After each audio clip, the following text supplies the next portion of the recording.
എല്ലാവർക്കും ഇൻസൈറ്റ് JIBയിലേക്ക് സ്വാഗതം. ഇന്ന് നമ്മളിവിടെ ഡിസ്കസ് ചെയ്യുന്നത് different deposit products and services. Offer ചെയ്യുന്ന വിവിധ തരത്തിലുള്ള ഡെപ്പോസിറ്റ്, ഏതൊക്കെ രീതിയിലുള്ള ഡെപ്പോസിറ്റുകളുണ്ട്, അതിൻ്റെ ഏതൊക്കെ പ്രോഡക്റ്റുകളാണുള്ളത് എന്നുള്ളതിനെ കുറിച്ച് ഒരു ജനറൽ ആയിട്ടുള്ള ഒരു അവയർനെസ് ആണ് ഇന്നിപ്പോൾ നമ്മളിവിടെ ഡിസ്കസ് ചെയ്യുന്നത്.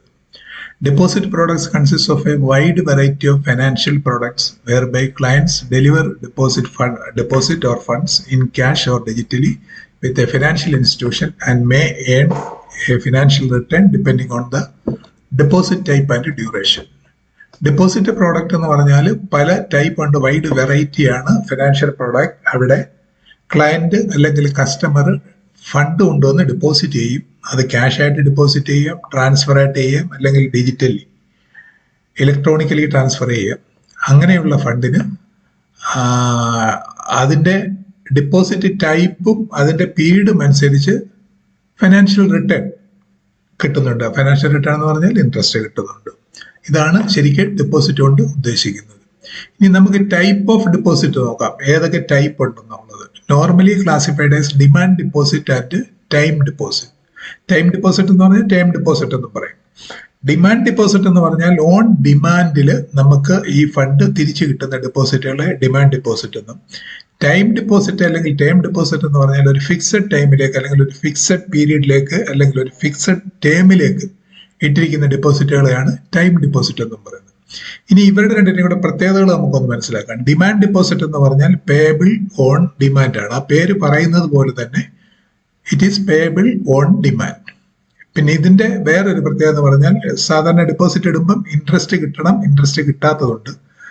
ഇതിന് ലോ ഇൻട്രസ്റ്റ് റേറ്റ് ആയിരിക്കും, അല്ലെന്നുണ്ടെങ്കിൽ ഒരു ഇൻട്രസ്റ്റും കാണുകയില്ല. കറണ്ട് അക്കൗണ്ട് ഒക്കെ ആണെന്നുണ്ടെങ്കിൽ കറണ്ട് അക്കൗണ്ട് ഇൻട്രസ്റ്റേ ഇല്ല. പിന്നെ ഡിമാൻഡ് ഡെപ്പോസിറ്റ്, ചില ഡിമാൻഡ് ഡെപ്പോസിറ്റുകൾക്ക് ഒരു മിനിമം ഒരു 7 ദിവസമൊക്കെ ഉള്ളതാണെന്നുണ്ടെങ്കിൽ അതിന് ഇൻട്രസ്റ്റ് കൊടുക്കുന്നുണ്ട്. It includes current savings, over due deposits and unclaimed deposit. Demand deposit എന്ന് പറഞ്ഞാൽ കറണ്ട് ഡെപ്പോസിറ്റ് വരും. അതായത് എപ്പോൾ വേണേലും നമുക്ക് ഡിമാൻഡ് ചെയ്യാം, എടുക്കാം. സേവിംഗ് ഡെപ്പോസിറ്റ് ആണ്, അതിൽ നിന്നും എപ്പോൾ വേണേലും ഡിമാൻഡ് ചെയ്യാം, എടുക്കാം. ഓവർ ഡ്യൂ ഡെപ്പോസിറ്റ്, ഫിക്സഡ് ആയിട്ട് ഇട്ടിരിക്കുന്ന ഡെപ്പോസിറ്റ് ഓവർ ഡ്യൂ, അതിന്റെ കാലാവധി കഴിഞ്ഞു കഴിഞ്ഞാൽ അത് ഓവർ ഡ്യൂ ഡെപ്പോസിറ്റ് ആവും. ആ ഡെപ്പോസിറ്റുകൾ നമുക്ക് ഓൺ ഡിമാൻഡ് എടുക്കാം. പിന്നെ അൺക്ലെയിംഡ് ഡെപ്പോസിറ്റ്, ക്ലെയിം ചെയ്യാതെ കിടക്കുന്ന അൺക്ലെയിംഡ് ആയിട്ടുള്ള ഡെപ്പോസിറ്റ് ഉണ്ടെന്നുണ്ടെങ്കിൽ അത് നമുക്ക് ഓൺ ഡിമാൻഡിൽ കിട്ടും. ഇതാണ് വേരിയസ് ഡിമാൻഡ് ഡെപ്പോസിറ്റ്സ്. അതായത് current deposit, savings deposit, overdue deposit, unclaimed deposit. ഇത് പേയബിൾ ഓൺ ഡിമാൻഡ് ആണ്. ഇതിന് സാധാരണ കേസിൽ ഇൻട്രസ്റ്റ് കിട്ടാറില്ല. പക്ഷെ ടൈം ഡെപ്പോസിറ്റ് അല്ലെങ്കിൽ ടൈം ഡെപ്പോസിറ്റ് ആണെങ്കിൽ repaid after expiry of the deposit period. കസ്റ്റമറും ബാങ്കുമായിട്ട് ഒരു എഗ്രി ചെയ്ത ഒരു പീരീഡ് കാണും. ആ പീരീഡ് കഴിയുമ്പോഴത്തേക്ക് മാത്രമേ ഇത് റീപേ ചെയ്യുള്ളൂ, തിരിച്ചു കിട്ടുകയുള്ളൂ. ഇതിന്റെ ഒരു പ്രത്യേകത എന്ന് പറഞ്ഞാൽ ഹൈ ഇൻട്രസ്റ്റ് റേറ്റ്, നല്ല ഇൻട്രസ്റ്റ് കിട്ടും, which vary according to period. അതായത് നമ്മൾ ഇട്ടിരിക്കുന്ന പീരീഡിനനുസരിച്ച് 6 മാസത്തേക്കാണെങ്കിൽ ഒരു ഇൻട്രസ്റ്റ് ആയിരിക്കും, 1 കൊല്ലം വരെ ഒരു ഇൻട്രസ്റ്റ് ആയിരിക്കും, 1 കൊല്ലം മുതൽ 2 കൊല്ലം വരെ ഒരു ഇൻട്രസ്റ്റ് ആയിരിക്കും, 2 കൊല്ലം മുതൽ 3 കൊല്ലം വരെ ഒരു ഇൻട്രസ്റ്റ് ആയിരിക്കും, 3 കൊല്ലം മുതൽ 5 കൊല്ലം വരെ, അല്ലെങ്കിൽ 5 കൊല്ലം മുതൽ 5 കൊല്ലത്തിന് മേളിൽ 10 കൊല്ലം വരെ ഉള്ളത്. ഇങ്ങനെ ബാങ്ക് തീരുമാനിക്കുന്ന ഒരു പീരീഡിനനുസരിച്ചുള്ള ഫിക്സഡ് ആയിട്ടുള്ള ഒരു ഇൻട്രസ്റ്റ് ആയിരിക്കും തരുന്നത്. ആ റേറ്റ് ഇങ്ങനെ പല രീതിയിലും മാറിക്കൊണ്ടിരിക്കും. പിന്നെ time deposits are for a period of ranging from 7 days. Minimum 7 days ആണ് ടൈം ഡെപ്പോസിറ്റിന്റെ period, and to a maximum of 120 months. അതായത് 10 വർഷം, 120 മാസത്തേക്ക് period, with or without reinvestment plan. അത് റീഇൻവെസ്റ്റ്മെന്റ് പ്ലാന് കൂടെയോ അല്ലെങ്കിൽ ഇല്ലാതെയോ. അതായത് ആ ഒരു പീരീഡ് കഴിഞ്ഞാൽ പിന്നെ അത് ഓട്ടോമാറ്റിക് ആയിട്ട് റിന്യൂ ചെയ്യുന്ന ഒരു പ്രൊവിഷൻ ഉണ്ട് ബാങ്കുകളിൽ. നമ്മളത് ഡിമാൻഡ് ചെയ്തില്ല എന്നുണ്ടെങ്കിൽ ഓവർ ഡ്യൂയിലേക്ക് മാറാതെ ഓട്ടോമാറ്റിക് ആയിട്ട് റിന്യൂ ചെയ്യുന്ന ഒരു പ്രൊവിഷൻ ഉണ്ട്. അങ്ങനെ വേണമെന്നുണ്ടെങ്കിൽ റീഇൻവെസ്റ്റ് ചെയ്ത് വരികയും ചെയ്യും. ഡിമാൻഡ് ഡെപ്പോസിറ്റ് തന്നെ 2 ടൈപ്പിലുണ്ട്. അതിൽ ആദ്യത്തെ ടൈപ്പ് എന്ന് പറഞ്ഞത് കറണ്ട് ഡെപ്പോസിറ്റ്. ഈ കറണ്ട് ഡെപ്പോസിറ്റിന്റെ പ്രത്യേകത പറഞ്ഞാൽ ഇത് സാധാരണ ഉപയോഗിക്കുന്നത് working funds of business or enterprises. സാധാരണ ബിസിനസ് ചെയ്യുന്നവരുടെ അല്ലെങ്കിൽ ഏതെങ്കിലും എന്റർപ്രൈസസിന്റെ ഒക്കെ വർക്കിംഗ് ഫണ്ടാണ്. അതായത് നമുക്ക് ഡെയിലി നേച്ചറിൽ റെമിറ്റ് ചെയ്യുകയും ഡെയിലി നേച്ചറിൽ വിഡ്രോ ചെയ്യുകയും ചെയ്യാൻ സാധിക്കുന്ന ഒരു ഡെപ്പോസിറ്റ് സ്കീമാണ് കറണ്ട് ഡെപ്പോസിറ്റ്. ഇതിന് നോട്ട് പെയ്ഡ് എനി ഇൻട്രസ്റ്റ്, ഒരു ഇൻട്രസ്റ്റും കിട്ടുകയില്ല, കൊടുക്കുകയില്ല. രണ്ടാമത്തെന്ന് പറഞ്ഞാൽ സേവിങ്സ് ഡെപ്പോസിറ്റ് ആണ്. ഡിമാൻഡ് ഡെപ്പോസിറ്റിന്റെ 2 ടൈപ്പാണ് ഈ പറയുന്നത്. ഒന്ന് കറണ്ട് ഡെപ്പോസിറ്റ്, മറ്റേത് സേവിങ്സ് ഡെപ്പോസിറ്റ്. സേവിംഗ് ഡെപ്പോസിറ്റ് ഉദ്ദേശിച്ചിരിക്കുന്നത് എന്ന് പറഞ്ഞാൽ ടു ഇൻകൾക്കേറ്റ് സേവിങ്സ് ഹാബിറ്റ്. അപ്പം സാധാരണ വർക്കിംഗ് ഫണ്ട് അല്ലെങ്കിൽ ബിസിനസ്സുകാർ എന്റർപ്രൈസുകാർ ഉപയോഗിക്കുന്നത് കറണ്ട് ഡെപ്പോസിറ്റ് ആണ്. അവർക്ക് സാധാരണ നോർമൽ കേസിൽ സേവിങ്സ് ഡെപ്പോസിറ്റ് ഓപ്പൺ ചെയ്യാൻ ഒക്കെയല്ല. പിന്നെ എക്സെപ്ഷൻ കൊടുത്തിട്ടുള്ള ചില കേസുകളുണ്ട്, അവർക്ക് മാത്രമേ ഈ സേവിങ്സ് ഡെപ്പോസിറ്റ്, അത് RBI കൊടുത്തിട്ടുള്ള എക്സെപ്ഷൻസ് ആണ്, അതനുസരിച്ചുള്ളവർക്ക് മാത്രമേ സേവിംഗ് ഡെപ്പോസിറ്റ് ഓപ്പൺ ചെയ്യാനൊക്കെ ഉള്ളൂ. പിന്നെ ഫെസിലിറ്റേറ്റ് റെഗുലർ ട്രാൻസാക്ഷൻസ്, ഇതിൽ റെഗുലർ ആയിട്ടുള്ള ട്രാൻസാക്ഷൻ ഉണ്ടായിരിക്കും, ഇതിന് പലിശയും കിട്ടും, അട്രാക്ട് ഇൻട്രസ്റ്റ്. അതാണ് അതിന്റെ പ്രത്യേകത. ഇനി ടൈം ഡെപ്പോസിറ്റ് അഥവാ term deposit are for investing surplus fund for short to long term. ഇപ്പൊ നമ്മുടെ കയ്യിൽ, ഒരു ബിസിനസ്സുകാരുടെ കയ്യിൽ പൈസ ഉണ്ടെന്നുണ്ടെങ്കിൽ അവന്റെ ബിസിനസ്സിന് ആവശ്യത്തിനുള്ളത് കറണ്ട് അക്കൗണ്ടിലിടും. ആവശ്യത്തിൽ കൂടുതൽ ഉടനെ ഒന്നും ആവശ്യമില്ലാത്തത് കൊണ്ടുപോയി പിന്നെ ഈ ഫിക്സഡ് ഡെപ്പോസിറ്റിലിടും, ടേം ഡെപ്പോസിറ്റിലിടും, ഒരു നിശ്ചിത പീരീഡിലേക്ക് ഇടും. പക്ഷേ സേവിങ്സുകാർ, അതായത് സാധാരണ ഒരു വീട്ടമ്മ അല്ലെങ്കിൽ സാധാരണ ഒരു ജോലിക്കാരോ വല്ലതൊക്കെ ആണെന്നുണ്ടെങ്കിൽ അവർക്ക് കിട്ടുന്ന പൈസ കൊണ്ടുപോയി അവര് സേവിങ്സ് അക്കൗണ്ടിലിടും. കാരണം അതിന് ഇൻട്രസ്റ്റ് കിട്ടും. പിന്നെ തന്നെയല്ല, എപ്പോൾ വേണമെന്നുണ്ടെങ്കിലും എടുക്കുകയും ചെയ്യാം. പക്ഷേ ടേം ഡെപ്പോസിറ്റ് എന്ന് പറഞ്ഞാൽ for investing surplus funds for short to long time. അത് ആർക്കും, ബിസിനസ്സുകാർക്കാണേലും എന്റർപ്രണേഴ്സ് ആണെങ്കിലും സാലറി ഗ്രൂപ്പിനാണെങ്കിലും ഹൗസ് ഹോൾഡ്, അതായത് വീട്ടു ജോലിക്കാർക്കാണെങ്കിലും വീട്ടമ്മമാർക്കാണെങ്കിലും ചെറിയ ചെറിയ ബിസിനസ് ഉള്ളവർക്കാണെങ്കിലും ആർക്ക് വേണേലും കൊണ്ടുപോയി ഈ ടേം ഡെപ്പോസിറ്റ് ഇടാം. ഇതിന്റെ ഫീച്ചേഴ്സ് എന്ന് പറഞ്ഞാൽ mode of interest payment. Term deposit എന്ന് പറഞ്ഞാൽ പീരിയോഡിക്കലി അല്ലെങ്കിൽ ക്യുമുലേറ്റീവ്. പീരിയോഡിക്കൽ എന്ന് പറഞ്ഞാൽ ഒരു മാസം കഴിയുമ്പോൾ പലിശ കിട്ടും, 3 മാസം കഴിയുമ്പോൾ പലിശ കിട്ടും, 6 മാസം കഴിയുമ്പോൾ അത് മതിയെന്നുണ്ടെങ്കിൽ അങ്ങനെ തരും.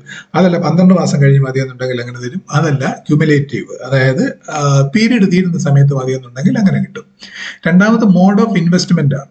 ഇൻവെസ്റ്റ്മെന്റ് എന്ന് പറഞ്ഞാൽ നമ്മൾ പൈസ ഡെപ്പോസിറ്റ് ചെയ്യുന്നത് ഒരു ഫിക്സഡ് ഡെപ്പോസിറ്റിലേക്ക് ഒരുമിച്ച് കൊണ്ട് തുക അടയ്ക്കാം.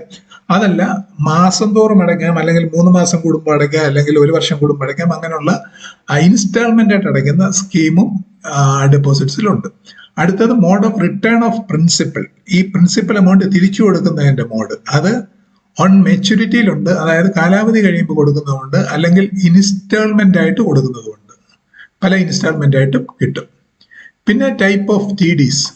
ടേം ഡെപ്പോസിറ്റിന്റെ പല ടൈപ്പുകളുണ്ട്. ഒന്ന് ഫിക്സഡ് ഡെപ്പോസിറ്റ്, അതായത് പീരിയോഡിക്കൽ ഇൻട്രസ്റ്റ് പേയ്മെന്റ്. നമുക്ക് ഡെപ്പോസിറ്റ് ഇട്ടിട്ട് അത് നമുക്ക് അത്യാവശ്യം നമുക്ക് മാസം തോറും നമ്മുടെ ദൈനംദിന ചെലവുകൾക്ക് പൈസ വേണമെന്നുണ്ടെങ്കിൽ അതിന് ഇൻട്രസ്റ്റ് തരണമെന്ന് പറഞ്ഞാൽ ബാങ്ക് മന്ത്ലി ഇൻട്രസ്റ്റ് തരും. അതല്ല, നോർമലി ക്വാർട്ടർലി ഇൻട്രസ്റ്റ് ആണ് കൊടുക്കുന്നത്. ഈ കേസുകളിൽ മന്ത്ലി ഇൻട്രസ്റ്റ് തരും, അല്ലെങ്കിൽ ക്വാർട്ടർലി ഇൻട്രസ്റ്റ് തരും.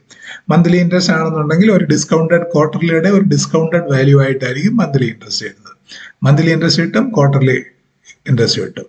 ഷോർട്ട് ടൈം ഡെപ്പോസിറ്റ് ആണ്. ഷോർട്ട് ടൈം എന്ന് എപ്പോഴും നമ്മൾ ഉദ്ദേശിക്കുന്നത് 1 വർഷമോ അതിൽ താഴെ ഉള്ളതാണ്, ലെസ് ദാൻ എ ഇയർ. അതാണ് ഷോർട്ട് ടൈം ഡെപ്പോസിറ്റ്. അപ്പം ഫിക്സഡ് ഡെപ്പോസിറ്റ് ഉണ്ട്, ഷോർട്ട് ടൈം ഡെപ്പോസിറ്റ് ഉണ്ട്, പിന്നെ റീഇൻവെസ്റ്റ്മെന്റ് ഡെപ്പോസിറ്റ് സ്കീം എന്ന് പറഞ്ഞിട്ടുണ്ട്. അത് cumulative interest paid on maturity. Cumulative ആയിട്ടുള്ള ഇൻട്രസ്റ്റ് മെച്യൂരിറ്റിയുടെ സമയത്ത് കൊടുക്കുന്നതാണ് റീഇൻവെസ്റ്റ്മെന്റ് ഡെപ്പോസിറ്റ് സ്കീം എന്ന് പറയുന്നത്. പിന്നെ വേറെ ഒരെണ്ണമുള്ളത് റെക്കറിംഗ് ഡെപ്പോസിറ്റ് സ്കീം, അതായത് പീരിയോഡിക്കൽ ഡെപ്പോസിറ്റ്സ് മെയ്ഡ്. പീരിയോഡിക്കൽ എന്ന് പറഞ്ഞാൽ മാസം തോറും നമ്മൾ കൊണ്ട് പൈസ അടയ്ക്കുന്നത്, റെക്കർ ചെയ്ത് ഓരോ മാസം മന്ത്ലി ഇൻസ്റ്റാൾമെന്റ് ആയിട്ട് നമുക്ക് പൈസ അടയ്ക്കാം, അല്ലെങ്കിൽ ക്വാർട്ടർലി ഇൻസ്റ്റാൾമെന്റ് ആയിട്ട് അടയ്ക്കാം, അല്ലെങ്കിൽ ഇയർലി ഇൻസ്റ്റാൾമെന്റ് ആയിട്ട് അടയ്ക്കാം. അതാണ് റെക്കറിംഗ് ഡെപ്പോസിറ്റ് സ്കീം എന്ന് പറയുന്നത്. പിന്നെ ഫ്ലെക്സി റെക്കറിംഗ് ഡെപ്പോസിറ്റ് സ്കീം എന്നും പറഞ്ഞിട്ടുണ്ട്. അതൊരു special type of recurring deposit. Flexi amount. സാധാരണ നോർമൽ റെക്കറിംഗ് ഡെപ്പോസിറ്റ് എന്ന് പറഞ്ഞാൽ എല്ലാ മാസവും അല്ലെങ്കിൽ എപ്പോൾ അടയ്ക്കുമ്പോഴെല്ലാം ഒരു കൃത്യമായ എമൗണ്ട് ആയിരിക്കും. അതായത് 1000 രൂപ മന്ത്ലി അടയ്ക്കുന്ന ഒരു റെക്കറിംഗ് ഡെപ്പോസിറ്റ് ഉണ്ട്. പക്ഷേ ഈ ഫ്ലെക്സി റെക്കറിംഗ് ഡെപ്പോസിറ്റ് എന്ന് പറഞ്ഞാൽ ഒരു മാസം 1000 അടയ്ക്കാം, പിറ്റേ മാസം ചിലപ്പോൾ നമ്മുടെ കൂടുതൽ പൈസ ഉണ്ടെന്നുണ്ടെങ്കിൽ 5000 അടയ്ക്കാം, അതിനടുത്ത മാസം ചിലപ്പോൾ നമ്മുടെ കയ്യിൽ പൈസ ഇല്ലെന്നുണ്ടെങ്കിൽ ഒരു 500 രൂപ അടയ്ക്കാം. അങ്ങനെ ബാങ്കിന്റെ നിശ്ചയിക്കുന്ന ഒരു സ്കീമിനനുസരിച്ച് അത് വേണമെന്നുണ്ടെങ്കിൽ എത്ര എമൗണ്ട് വേണമെങ്കിലും നമുക്ക് അടയ്ക്കാവുന്നതുണ്ട്. അതാണ് ഫ്ലെക്സിബിൾ ആണത്, ഫ്ലെക്സി റെക്കറിംഗ് ഡെപ്പോസിറ്റ് എന്ന് പറയുന്നത്. പിന്നെ വേറെ hybrid deposit or flexi deposit എന്ന് പറഞ്ഞിട്ടുണ്ട്. ഫ്ലെക്സി റെക്കറിംഗ് ഡെപ്പോസിറ്റും ഫ്ലെക്സി ഡെപ്പോസിറ്റും ഉണ്ട്. ഫ്ലെക്സി ഡെപ്പോസിറ്റ് എന്ന് പറഞ്ഞാൽ combination of demand and fixed deposit ആണ്. ഡിമാൻഡ് ഡെപ്പോസിറ്റും ഫിക്സഡ് ഡെപ്പോസിറ്റോടെ ചേർന്നുള്ളതാണ്. അത് ഇൻട്രൊഡ്യൂസ്ഡ് ഗിവിംഗ് ഫ്ലെക്സിബിലിറ്റി ടു കസ്റ്റമർക്ക് ഒരു ഫ്ലെക്സിബിലിറ്റി കൊടുക്കുന്നു. അതായത് നമ്മുടെ കയ്യിൽ ഒരു 10 ലക്ഷം രൂപ ഉണ്ടായിരുന്നു, അത് നമുക്ക് തോന്നി ഒരു വർഷത്തേക്കിടാം, പലിശ കൂടുതൽ കിട്ടും, അതുകൊണ്ട് സേവിങ്സിൽ ഇടുന്നതിനേക്കായി, പക്ഷെ ഇടയ്ക്ക് എപ്പോൾ വേണേലും ഒരു ആവശ്യം വരാമെന്നുണ്ടെങ്കിൽ സേവിങ്സിൽ ഇടുന്നതിനേക്കായി കൂടുതലായിട്ട് പലിശ കിട്ടുമെന്നുള്ളത് നമ്മൾ കൊണ്ടത് ഫ്ലെക്സി ഡെപ്പോസിറ്റ്. ഒരു 3 മാസം കഴിഞ്ഞപ്പോൾ നമുക്ക് കുറെ കാശ് വേണം, അങ്ങനെയാണെന്നുണ്ടെങ്കിൽ ഇത് ഫ്ലെക്സി ഡെപ്പോസിറ്റ് ആണെന്നുണ്ടെങ്കിൽ ഈ ഒരു ചെക്ക് എഴുതി കൊടുക്കുകയാണെന്നുണ്ടെങ്കിൽ അതിൽ നിന്ന് നമുക്ക് എത്ര എമൗണ്ട് ആണോ വേണ്ടുന്നത് ആ എമൗണ്ട് നമുക്ക് വിഡ്രോ ചെയ്തെടുക്കാനും. അങ്ങനെ ഒരു സൗകര്യമുണ്ട്. അതാണ് ഫ്ലെക്സി ഡെപ്പോസിറ്റ്. ഇനി നമ്മൾ നോക്കുന്നത് deposit products four non resident Indians. Non resident എന്ന് പറഞ്ഞാൽ അറിയാം, നമുക്ക് ഇന്ത്യക്ക് പുറത്ത് പോയി ജോലി ചെയ്യുന്ന ആൾക്കാർ 180 ഡേയ്സിൽ കൂടുതൽ ഔട്ട്സൈഡ് ഇന്ത്യയിലുള്ളവരെയാണെന്നുണ്ടെങ്കിൽ നോൺ റെസിഡന്റ് അല്ലെങ്കിൽ NRI എന്ന് പറയും. NRI ആയിട്ട് ട്രീറ്റ് ചെയ്യും. അങ്ങനെയുള്ളവരുടെ ഡെപ്പോസിറ്റ് പ്രോഡക്ട്സ് ആണ്. Bank also offer special accounts or schemes for NRIs or person of Indian origin. അതായത് വെളിയിൽ പോയി സ്ഥിരമായിട്ടുള്ളവരാണ് അവർ, പക്ഷേ ഇന്ത്യൻ ഒറിജിൻ അങ്ങനെയുള്ളവരുണ്ട്. പിന്നെ overseas citizen of India, OCI card ഉള്ളവർക്ക്, അങ്ങനെയുള്ളവർക്കാണ് ഈ non resident Indians account open ചെയ്യാനാകുന്നത്.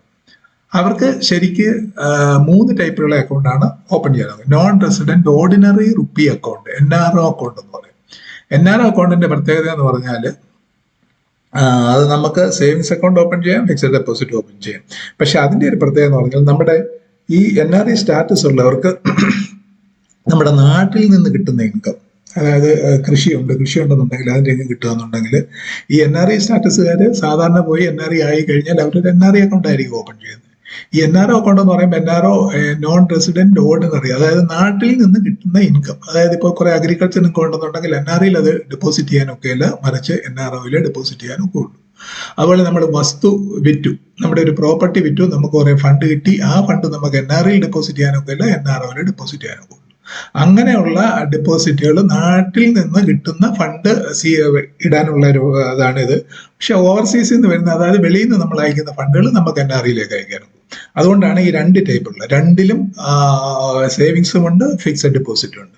പക്ഷെ NRIക്കുള്ള ഒരു വ്യത്യാസം എന്ന് പറഞ്ഞാൽ അതിൽ നിന്ന് കിട്ടുന്ന ഇൻകം, അതായത് ഇൻട്രസ്റ്റ് ഇൻകത്തിന് TDS അടയ്ക്കണം.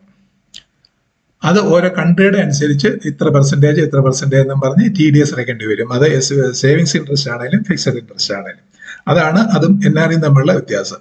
ഇനി അടുത്തത് non resident external rupee account. ആ എക്സ്റ്റേണൽ എന്നുള്ള കാണുമ്പോൾ തന്നെ അറിയാം വെളിയിൽ നിന്ന് വരുന്ന ഫണ്ടാണ്, അത് NRI അക്കൗണ്ട്. പിന്നെ foreign currency non resident bank account, FCNRB account എന്ന് പറയാം. ഫോറിൻ കറൻസി നോൺ റെസിഡന്റ് എന്ന് പറഞ്ഞാൽ നമുക്ക് വെളിയിലുള്ള കുറെ കറൻസികളുണ്ട്, ആ കറൻസികളിൽ തന്നെ മെയിൻറ്റെയിൻ ചെയ്യാനാവും. ആ കറൻസികളിൽ തന്നെ മെയിൻറ്റെയിൻ ചെയ്യാന്നുണ്ടെങ്കിൽ കറൻസിയുടെ വിലയുടെ ഫ്ലക്ച്വേഷൻസ് ഇതിനെ ബാധിക്കില്ല. കാരണം നമ്മൾ ഒരു $100 കൊണ്ടിട്ടാൽ $100 അത് FCNRB അതിന്റെ ടേംസ് അനുസരിച്ചുള്ള ഇൻട്രസ്റ്റ് റേറ്റ് ഉണ്ട്, ആ ഇൻട്രസ്റ്റും കിട്ടും. ഇത് നമ്മൾ മെച്യൂർ ആവുന്ന അല്ലെങ്കിൽ നമ്മൾ എടുക്കുന്ന സമയത്ത് എത്രയാണോ വില, ആ വില അനുസരിച്ച് നമുക്ക് വിൽക്കാനും നോക്കും. പക്ഷെ നമ്മളൊരു റുപ്പിയിലേക്ക് കൊണ്ടുവന്നത് കൺവേർട്ട് ചെയ്ത് റുപ്പിയിലേക്ക് ഇട്ടാൽ, റുപ്പി NRI അക്കൗണ്ടിലേക്ക് ഇട്ടിട്ട് NRI അക്കൗണ്ടിൽ നിന്ന് തിരിച്ച് കൺവേർട്ട് ചെയ്യുമ്പോൾ ഒരു കൺവേർഷൻ ചാർജും പോവും. അന്നത്തെ റേറ്റ് എത്രയാണോ കുറവാണെന്നുണ്ടെങ്കിൽ ആ കുറവ് എമൗണ്ട് മാത്രമേ കിട്ടുള്ളൂ. അതാണ് ഈ FCNRB അക്കൗണ്ട്. അത് തന്നെയല്ല, ഇത് റീപാട്രിയേറ്റ് ചെയ്യാനൊക്കെ നമുക്ക് തിരിച്ചു കൊണ്ടുപോകാനൊക്കെ വന്നാൽ FCNRB അക്കൗണ്ടും NRI അക്കൗണ്ടും തിരിച്ചു കൊണ്ടുപോകാനൊക്കെ വന്നതാണ്. പക്ഷെ NRO അക്കൗണ്ടിന് കുറെ റെസ്ട്രിക്ഷൻസ് ഉണ്ട്. ഇനി നമ്മൾ ബാങ്കുകാർ other services to customers and ഇൻവെസ്റ്റേഴ്സിനും കസ്റ്റമേഴ്സിനും കൊടുക്കുന്ന മറ്റു കുറെ സർവീസുകളുണ്ട്. അത് എല്ലാവർക്കും ഒന്നും അറിയത്തില്ല. അത് എന്തൊക്കെയാണെന്ന് നമുക്ക് നോക്കാം. അതിൽ ആദ്യത്തെ ഒരെണ്ണമാണ് മർച്ചന്റ് ബാങ്കിങ്. മർച്ചന്റ് ബാങ്ക് എന്ന് കേൾക്കുമ്പം കുറെ പേർക്കൊക്കെ അറിയായിരിക്കും. They are financial intermediaries facilitating transfer of capital from those who own it to those who use it. അതായത് കുറെ ആൾക്കാരുടെ കയ്യിൽ നിന്ന് കാശുള്ളത്, ഇത് ശരിക്ക് ഷെയർ മാർക്കറ്റുമായിട്ട് ബന്ധപ്പെട്ടിരിക്കുന്നവർക്ക് എല്ലാം അറിയാം മർച്ചന്റ് ബാങ്കിങ്, മർച്ചന്റ് ബാങ്കർ ആരാണ്. പക്ഷെ അവർ ശരിക്കും എന്താ ചെയ്യുന്നതെന്നുള്ള കാര്യങ്ങൾ എല്ലാവർക്കും ഒന്നും അറിയത്തില്ല. മർച്ചന്റ് ബാങ്കർ എന്ന് പറഞ്ഞാൽ ഈ ഷെയർ മാർക്കറ്റിലേക്ക് പുതിയ കമ്പനികൾ വരുമ്പോഴത്തേക്ക്, ഷെയർ മാർക്കറ്റിൽ നിന്ന് ഫണ്ട് എടുക്കാൻ വരുമ്പോഴത്തേക്ക് അവർക്ക് വേണ്ടി സഹായങ്ങൾ ചെയ്തു കൊടുക്കുന്ന ബാങ്കാണ് മർച്ചന്റ് ബാങ്കർ. അതിന് മർച്ചന്റ് ബാങ്കിങ് എന്ന് പറയും. അത് തന്നെയാണ് പറഞ്ഞിരിക്കുന്നത് financial intermediaries facilitating transfer of capital from, അതായത് നമ്മുടെ ഡെപ്പോസിറ്റ് ചെയ്യാനുള്ളവരുടെ അല്ലെങ്കിൽ ഈ ഷെയർ ഹോൾഡേഴ്സിന്റെ കയ്യിൽ അവരുടെ ഫണ്ട് ഉണ്ട്, ആ ഫണ്ട് കമ്പനിക്ക് ഒപ്പിച്ചു കൊടുക്കുക. അതാണ് ക്യാപിറ്റൽ റൈസ് ചെയ്യാൻ ഉദ്ദേശിക്കുന്നതാണ്. കമ്പനിക്ക് ക്യാപിറ്റൽ വേണമെന്നുണ്ടെങ്കിൽ കമ്പനി ഷെയർ ഇഷ്യൂ ചെയ്യും. ആ ഷെയർ വാങ്ങിക്കുന്നത് സാധാരണ ഓർഡിനറി പബ്ലിക്കാണ്. ആ പബ്ലിക്കിന്റെ കയ്യിലിരിക്കുന്ന ഫണ്ട് കമ്പനിയിലേക്ക് പോകും. അതാണ് അതിന് വേണ്ടുന്ന സൗകര്യങ്ങൾ ചെയ്തു കൊടുക്കുന്നതാണ് മർച്ചന്റ് ബാങ്കിങ് എന്ന് പറയുന്നത്. Facilitating transfer of capital from those who on it. Those who on it എന്ന് പറഞ്ഞാൽ പബ്ലിക്കിന്റെ കയ്യിൽ, ദോസ് ഹു യൂസ് ഇറ്റ് എന്ന് പറഞ്ഞാൽ കോർപ്പറേറ്റ് ഓർ ഗവൺമെന്റ്സ്, അവർക്ക് വേണ്ടി ചെയ്തു കൊടുക്കുന്നതാണ്.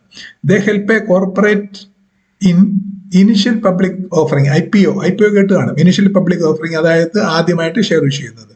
Or A follow public offer FPO അതായത് ആദ്യം ഷെയർ ഇഷ്യൂ ചെയ്തിട്ടുണ്ട്, രണ്ടാമത് പിന്നെ ഇഷ്യൂ ചെയ്യുന്നതാണ് ഫോളോ അപ്പ് പബ്ലിക് ഓഫർ. ഈ IPOയോ FPOയോ ചെയ്യുന്നതിന് വേണ്ടി സഹായിക്കുന്നവരാണ് popularly called a public issue or private placement or private placement of ഡെപ്റ്റ് ഓർ ഇക്വിറ്റി. അതായത് പബ്ലിക് ഇഷ്യൂ ചെയ്യുന്നതിനും അല്ലെങ്കിൽ പ്രൈവറ്റ് പ്ലേസ്മെന്റ് ഓഫ് ഡെപ്റ്റ് ഓർ ഇക്വിറ്റി അതിനുവേണ്ടി ചെയ്യുന്നതും സഹായിക്കുന്നവരാണ് ഈ മർച്ചന്റ് ബാങ്കേഴ്സ് എന്ന് പറയുന്നത്. They assist in introducing or selecting or appointing outside technical consultants. ഈ കമ്പനികൾക്ക് എല്ലാം ഒന്നും ഈ ഫീൽഡിൽ ഇതിനെക്കുറിച്ച് വലിയ പരിചയമൊന്നും കാണുകയല്ല. അവരാദ്യമായിട്ടായിരിക്കും ഈ ഫണ്ട് റേസ് ചെയ്യുന്നതും. അപ്പോൾ അതിന് വേണ്ടുന്ന കാര്യം ടെക്നിക്കൽ നോഹൗ ഒന്നും കമ്പനിയിലെ സ്റ്റാഫിനോ കമ്പനിയിലെ മറ്റുള്ളവർക്കോ അറിയത്തില്ല. അപ്പൊ അതിന് വേണ്ടുന്ന സൗകര്യങ്ങളെല്ലാം അറേഞ്ച് ചെയ്തു കൊടുക്കുന്നതാണ് ഈ merchant banker. They assist in introducing or selecting or appointing outside technical consultants in addition to inhouse technical personnel. അതായത് മർച്ചന്റ് ബാങ്കിലും ഈ മർച്ചന്റ് ബാങ്കിങ് ആക്ടിവിറ്റീസ് ചെയ്യുന്നവരുണ്ട്. പക്ഷെ അവര് മറ്റേ പ്രൊഫഷണലിനെ പോലെ അത്ര എക്സ്പെർട്ടൈസ് ആവില്ല. അതുകൊണ്ട് ആ വക കാര്യങ്ങൾ അറേഞ്ച് ചെയ്ത് കൊടുക്കുക എന്നൊരു ഡ്യൂട്ടിയും കൂടെ മർച്ചന്റ് ബാങ്ക് ഉണ്ട്. അതായത് in-house technical person for preparation of A detailed project report. ഒരു പബ്ലിക്കേഷൻ പോകുമ്പോൾ ഒരു ഡീറ്റെയിൽഡ് പ്രോജക്ട് റിപ്പോർട്ട് വേണം. അത് ചെയ്തു കൊടുക്കാനൊന്നും കമ്പനിയിൽ ഇരിക്കുന്നവർക്കൊന്നും അറിയണമെന്നില്ല, ചിലപ്പോൾ സമയം കണ്ടില്ല എന്ന് വരും. അതൊക്കെ ഔട്ട്സോഴ്സ് ചെയ്യുകയാണ് സാധാരണ ചെയ്യുന്നത്. അങ്ങനെ വരുമ്പോൾ preparation of A detailed project report, market survey നടത്തും. കാരണം ഈ നടത്തിയാൽ വിജയിക്കുമോ, ഇഷ്യൂ നടത്തിയാൽ ഇത് ടൈമിലി ഇഷ്യൂ ആണോ, പിന്നെ ഫുള്ളി സബ്സ്ക്രൈബ് ചെയ്യാനൊക്കെ അതോ കുറച്ച് മാത്രമേ സബ്സ്ക്രൈബ് ചെയ്യുള്ളൂ. അപ്പം ആ ക്ലൈമറ്റ് എങ്ങനെയുണ്ടെന്നുള്ളത് അറിയാൻ വേണ്ടി മാർക്കറ്റ് സർവേ നടത്തും. പിന്നെ ഫീസിബിലിറ്റി സ്റ്റഡീസ്, ഇങ്ങനെയുള്ള കാര്യങ്ങളൊക്കെ ചെയ്യുന്നത് ഇത് മർച്ചന്റ് ബാങ്കിങ് ആണ്. ഇവർ സാധാരണ ചെയ്തു കൊടുക്കുന്ന കുറെ സർവീസ് എന്ന് പറഞ്ഞാൽ obtaining regulatory clearances from SEBI, securities exchange board of India, BSE exchange ആണ്, Bombay stock exchange, NSE registrar of companies. ഇവരുടെ കയ്യിൽ നിന്ന് റെഗുലേറ്ററി ഇത് തുടങ്ങുന്ന കുറേ റെഗുലേറ്ററി ക്ലിയറൻസസ് വേണം. ഇതെല്ലാം ഒബ്റ്റെയിൻ ചെയ്ത് കൊടുക്കുന്നത് ഇവരാണ്. പിന്നെ specifically obtaining clearance from SEBI for the prospectus of the IPO or the FPO.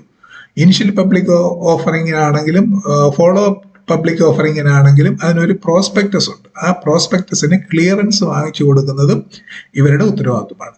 Planning and timing of the IPO or FPO, ഇത് എങ്ങനെ എക്സിക്യൂട്ട് ചെയ്യണമെന്ന് പ്ലാൻ ചെയ്യുന്നതും ഏത് സമയത്ത് ഇത് മാർക്കറ്റിൽ ഇൻട്രൊഡ്യൂസ് ചെയ്യണമെന്നുള്ള കാര്യങ്ങളും ഇതൊക്കെ പ്ലാൻ ചെയ്യുന്നതൊക്കെ മർച്ചന്റ് ബാങ്കേഴ്സ് ആണ്. Underwriting of public issue by financial institutions or brokers, ഇത് അണ്ടർറൈറ്റ് ചെയ്യും. അതായത് ഇതിപ്പം 1 കോടിയുടെ ഷെയർ ഇഷ്യൂ ചെയ്യുന്നത് വെച്ചാൽ ചിലപ്പോൾ മാർക്കറ്റ് കണ്ടീഷൻസ് മോശമാണെങ്കിൽ അല്ലെങ്കിൽ കമ്പനിയെ കുറിച്ചുള്ള റെപ്യൂട്ടേഷൻ മോശമാണെന്നുണ്ടെങ്കിൽ അത് മുഴുവൻ ചിലപ്പം സബ്സ്ക്രൈബ് ചെയ്യുകയില്ല എന്നൊരു തോന്നല് ഉണ്ടാകാം. അപ്പോൾ അത് പല കേസിലും മുഴുവൻ സബ്സ്ക്രൈബ് ചെയ്യാതെ വന്നാൽ ഈ ഫണ്ടെല്ലാം തിരിച്ചു കൊടുക്കേണ്ടി വരും. കമ്പനിക്ക് ഭയങ്കര നഷ്ടമാണ്. കാരണം ഇതിന് പറ്റിയ എക്സ്പെൻസ് മുഴുവൻ കയ്യിൽ നിന്ന് പോകും. അപ്പം ഇത് ഫുള്ളി സബ്സ്ക്രൈബ് ചെയ്യാതെ അതൊരു സബ്സ്ക്രിപ്ഷൻ സക്സസ് ആയതായിട്ട് സെബി അംഗീകരിക്കുകയില്ല. അതുകൊണ്ട് ഈ പബ്ലിക് ഇഷ്യൂ ഫുള്ളി സബ്സ്ക്രൈബ് ചെയ്തു കൊള്ളാമെന്ന് അണ്ടർറൈറ്റ് ചെയ്ത് കൊടുക്കും. അതായത് അണ്ടർടേക്ക് ചെയ്യും. Underwriting of public issue by financial institutions or brokers. പിന്നെ സെലക്ഷൻ ഓഫ് പ്രിൻസിപ്പൽ ബ്രോക്കറെ സെലക്ട് ചെയ്യും, സബ് ബ്രോക്കറെ സെലക്ട് ചെയ്യും, ലീഡ് ബുക്ക് റണ്ണേഴ്സ് ഉണ്ട്, സബ് ബുക്ക് റണ്ണേഴ്സ് ഉണ്ട്. ഇവരെയൊക്കെ സെലക്ട് ചെയ്യുന്നത് മർച്ചന്റ് ബാങ്കറാണ്. Selecting the registrar to the issue and fixing their remuneration. അതായത് നോക്കുമ്പോൾ പറയാം, നമ്മുടെ പ്രോസ്പെക്ടസ് നോക്കുമ്പോൾ പറയാം, രജിസ്ട്രാർ ടു ദ ഇഷ്യൂ ഉണ്ട്, കളക്ടിംഗ് ബാങ്കേഴ്സ് ഉണ്ട്, മർച്ചന്റ് ബാങ്കർ ആരാണ്, ഈ കാര്യങ്ങളെല്ലാം അതിന്റെ അടിയിൽ എഴുതിയിട്ടുണ്ട്. അപ്പൊ രജിസ്ട്രാർ ടു ദ ഇഷ്യൂവിനെ സെലക്ട് ചെയ്യുന്നതും അവരുടെ റെമ്യൂണറേഷൻ ഫിക്സ് ചെയ്യുന്നതും മർച്ചന്റ് ബാങ്കിങ്ങിന്റെ ഒരു പാർട്ടാണ്. Selecting bankers to the issue, അപ്പൊ ഒന്ന് രജിസ്ട്രാർ ടു ദ ഇഷ്യൂ ഉണ്ട്, അടുത്തത് ബാങ്കേഴ്സ് ടു ദ ഇഷ്യൂ ഉണ്ട്. അതായത് ഇവരാണ് ഫണ്ട് കളക്ട് ചെയ്യുന്നത്, bankers to the issue. That will maintain the bank account for collecting and holding the funds to be raised till successful closure of the issue. ഈ issue കഴിയുന്നിടം വരെ ഈ fund collect ചെയ്യുകയും ഈ fund hold ചെയ്യുകയും ചെയ്യുക എന്നുള്ളതിന് കുറെ ബാങ്കുകാരുടെ ആവശ്യമുണ്ട്. അതാണ് ഈ ബാങ്കേഴ്സിനെയാണ് ബാങ്കേഴ്സ് ടു ദ ഇഷ്യൂ എന്ന് പറയുന്നത്, selecting bankers to the issue. അടുത്തത് selecting advertising consultants or agencies for publicity campaigns, investor conferences, analyst conferences and road show. ഇതിനു വേണ്ടുന്ന കാര്യങ്ങളെല്ലാം, അതായത് selecting advertising consultants or agencies, publicity campaign ഇതിന് പരസ്യം കൊടുക്കണമല്ലോ, അതിനുള്ള ക്യാമ്പയിൻ നടത്തുക. ഇൻവെസ്റ്റർ കോൺഫറൻസസ്, പല സ്ഥലങ്ങളിലും ഇൻവെസ്റ്റേഴ്സിനെ വിളിച്ചുകൂട്ടി ഇത് കോൺഫറൻസ് നടത്തും. അനലിസ്റ്റ് കോൺഫറൻസ്, അനലിസ്റ്റുകളെ വിളിച്ച്, ഇവരൊക്കെയാണ് ഇതിന് വേണ്ടുന്ന സപ്പോർട്ടുകൾ ചെയ്യുന്നത്. ഈ അനലിസ്റ്റിനെ വിളിച്ച് അതിനുള്ള കോൺഫറൻസ് നടത്തും. പിന്നെ റോഡ് ഷോ, ഈ കാര്യങ്ങളെല്ലാം നടത്തുന്നത് മർച്ചന്റ് ബാങ്കറാണ്. പിന്നെ printing and distribution of prospectus, application forms to brokers or sub brokers or book runners, ഇതിന്റെ പ്രിന്റിങ്ങും ഡിസ്ട്രിബ്യൂഷനും പ്രോസ്പെക്ടസിന്റെയും ആപ്ലിക്കേഷൻ ഫോമിന്റെയും നടത്തുന്നത് മർച്ചന്റ് ബാങ്കേഴ്സ് ആണ്. Making application to stock exchanges for listing of the security, public issue കഴിഞ്ഞു കഴിഞ്ഞാൽ ഇത്ര സമയത്തിനകത്ത് ഇത് ലിസ്റ്റ് ചെയ്യണമെന്നുണ്ട്. അതിന് വേണ്ടുന്ന ആപ്ലിക്കേഷൻ സ്റ്റോക്ക് എക്സ്ചേഞ്ചിന് കൊടുക്കുന്നതും ലിസ്റ്റിംഗ് ഈ സെക്യൂരിറ്റി ലിസ്റ്റ് ചെയ്യാൻ വേണ്ട എല്ലാ കാര്യങ്ങളും ചെയ്തു കൊടുക്കുന്നതും മർച്ചന്റ് ബാങ്കറാണ്. പിന്നെ monitoring and reporting the progress of the offering to the company and regulatory bodies, ഇത്രയും കാര്യങ്ങളാണ് നടത്തുന്നത് മർച്ചന്റ് ബാങ്കർ. മർച്ചന്റ് ബാങ്കറായിട്ട് ഒരു ബാങ്ക് ആക്ട് ചെയ്യാന്നുണ്ടെങ്കിൽ ബാങ്കിനുള്ള മെച്ചങ്ങൾ പല മെച്ചമാണ്. ഒരുപാട് ഫണ്ട് കിട്ടും. പിന്നെ ഈ ആക്ടിവിറ്റിക്കെല്ലാം അവർക്ക് ഇൻകം ഉണ്ട്, അഡീഷണൽ ഫീസ് ഉണ്ട്, അത് കിട്ടും. പിന്നെ നല്ലൊരു റെപ്യൂട്ടേഷനാണ്. പിന്നെ ക്ലയന്റ് ബേസ്, ഒരുപാട് ക്ലയൻസ് വരും ഈ കാര്യങ്ങളൊക്കെ വെച്ചിട്ടുണ്ട്. അങ്ങനെ പലതരത്തിലുള്ള മെച്ചങ്ങളുണ്ട്. അതാണ് ഒരു അഡീഷണൽ സർവീസ് ആയിട്ട് കൊടുക്കുന്നത്. അടുത്ത അഡീഷണൽ സർവീസ് ആണ് ലീസ് ഫൈനാൻസിങ്. ലീസ് എന്ന് പറഞ്ഞാൽ നമുക്കറിയാം, lease financing means leasing out the capital assets owned by an institution to another company against payment of monthly rents for assets consumption or use. അതായത് ഒരു കമ്പനിയുടെ കയ്യിലുള്ള ക്യാപിറ്റൽ അസറ്റ്സ് മറ്റേ വേറെ ഒരു കമ്പനിക്ക് മാസം തോറും ഒരു റെന്റ് കൊടുത്താൽ അതിന്റെ ബേസിൽ ഉപയോഗിക്കാൻ കൊടുക്കുന്ന സംഭവത്തിനാണ് ലീസ് ഫൈനാൻസിങ് എന്ന് പറയുന്നത്. അതായത് എയുടെ കയ്യിൽ ഒരു ലോറി ഉണ്ട്, ബിക്ക് ലോറി സംബന്ധമായ ആവശ്യമുണ്ടെന്നുണ്ടെങ്കിൽ ഈ എയുടെ ലോറി മാസം തോറും സ്ഥിരമായിട്ട്, അത് ഇപ്പം നടക്കുന്ന പറഞ്ഞാൽ നമുക്ക് ആവശ്യമുള്ളപ്പം ഒരു ലോറിയെ വിളിക്കുക, കൊണ്ടുവരിക, എന്നിട്ട് ആവശ്യം കഴിയുമ്പോൾ അത് കൊടുത്തുക. പക്ഷെ ഇത് സ്ഥിരമായിട്ട് ഒരു മന്ത്ലി റെന്റിന് ബേസിൽ വണ്ടി എടുത്ത് ഇവരുടെ സ്വന്തം വണ്ടി പോലെ ഉപയോഗിക്കും. അതാണ് ലീസ് ഫൈനാൻസിങ് എന്ന് പറയുന്നത്. The finance is provide by the institution, may be a bank. അതായത് എയുടെ പേരിൽ എ ആയിരിക്കും ഫൈനാൻസ് പ്രൊവൈഡ് ചെയ്യുന്നത്, എയുടെ പേരിലായിരിക്കും ആ അസറ്റ് ഉള്ളത്.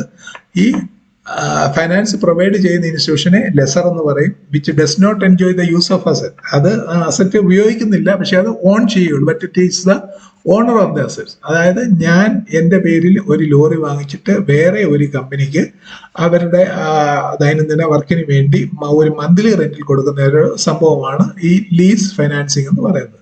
ലോറി എൻ്റെ പേരിലായിരിക്കും, എനിക്ക് മന്ത്ലി വാടക കിട്ടും, പക്ഷെ എനിക്കത് ഉപയോഗിക്കാനൊക്കെയില്ല, കാരണം മറ്റേ കമ്പനിയായിരിക്കും ഉപയോഗിക്കുന്നത്, അവര് വാടക കൊടുക്കുന്നതുമായിരിക്കും.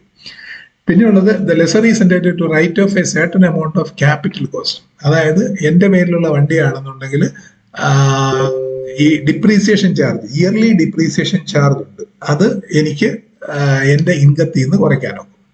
അതുകൊണ്ടാണ് ബാങ്കുകാരൊക്കെ ലീസ് ഫൈനാൻസിങ്ങിന് കൂടുതലായിട്ട് പോകുന്നത്. എഗൈൻസ്റ്റ് അതുകൊണ്ടുള്ള മെച്ചം എന്ന് പറയാൻ നമ്മുടെ പ്രോഫിറ്റിൽ അത്രയും എമൗണ്ട് കുറഞ്ഞു കിട്ടും.